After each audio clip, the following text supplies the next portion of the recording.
ಎಲ್ಲರಿಗೂ ನಮಸ್ಕಾರ. ಗುರು ರಾಘವೇಂದ್ರ ಸ್ವಾಮಿಗಳು ನಮ್ಮ ಕನಸಿನಲ್ಲಿ ಬಂದರೆ ಯಾವುದರ ಶುಭ ಸಂಕೇತವೆಂದು ತಿಳಿಯೋಣ ಬನ್ನಿ. ಗುರು ರಾಘವೇಂದ್ರ ಸ್ವಾಮಿಗಳು ಭಕ್ತರ ಕನಸಿನಲ್ಲಿ ದರ್ಶನ ನೀಡುವುದು ಅಪರೂಪದ ಅದ್ಭುತ ಅನುಭವ. ಭಕ್ತನು ಶುದ್ಧ ಮನಸ್ಸಿನಿಂದ ನಂಬಿಕೆ ಹಾಗೂ ಭಕ್ತಿಯಿಂದ ಗುರುಗಳನ್ನು ಸ್ಮರಿಸಿ ನಿದ್ರೆಗೆ ಒಳಗಾದಾಗ ಕನಸಿನಲ್ಲಿ ಗುರುರಾಯರು ಕಾಣಿಸಿಕೊಂಡರೆ ಅದನ್ನು ದೈವಿಕ ಕೃಪೆಯ ಸಂಕೇತವೆಂದು ಭಾವಿಸಲಾಗುತ್ತದೆ.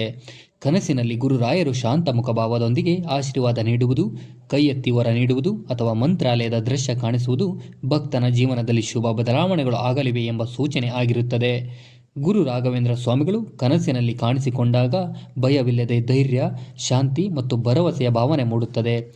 ಇದು ಭಕ್ತನ ಮನಸ್ಸಿನಲ್ಲಿ ಇರುವ ಸಂಕಟಗಳು, ರೋಗಗಳು, ಆರ್ಥಿಕ ಸಮಸ್ಯೆಗಳು ನಿಧಾನವಾಗಿ ದೂರವಾಗುತ್ತವೆ ಎಂಬ ನಂಬಿಕೆಯನ್ನು ನೀಡುತ್ತದೆ. ಕೆಲವರಿಗೆ ಕನಸಿನಲ್ಲಿ ಗುರುರಾಯರು ಉಪದೇಶ ನೀಡಿದಂತೆ ಸರಿ ತಪ್ಪಿನ ಮಾರ್ಗ ತೋರಿಸಿದಂತೆ ಅನುಭವವಾಗುತ್ತದೆ. ಇದು ಜೀವನದಲ್ಲಿ ಧರ್ಮ, ಸತ್ಯ ಮತ್ತು ಸಂಕಲ್ಪದ ಮಾರ್ಗವನ್ನು ಅನುಸರಿಸಲು ಪ್ರೇರಣೆ ನೀಡುತ್ತದೆ. ಒಟ್ಟಾರೆ ಗುರು ರಾಘವೇಂದ್ರ ಸ್ವಾಮಿಗಳ ಕನಸು ಭಕ್ತನಿಗೆ ದೊರೆಯುವ ದಿವ್ಯ ಆಶೀರ್ವಾದ. ಇದು ಕೇವಲ ಕನಸಲ್ಲ, ಭಕ್ತಿಯ ಫಲವಾಗಿ ದೊರೆಯುವ ಆತ್ಮೀಯ ಅನುಭವವಾಗಿದ್ದು ಜೀವನದಲ್ಲಿ ಭರವಸೆ ಹಾಗೂ ನಂಬಿಕೆ, ಶಾಂತಿಯನ್ನು ಹೆಚ್ಚಿಸುತ್ತದೆ.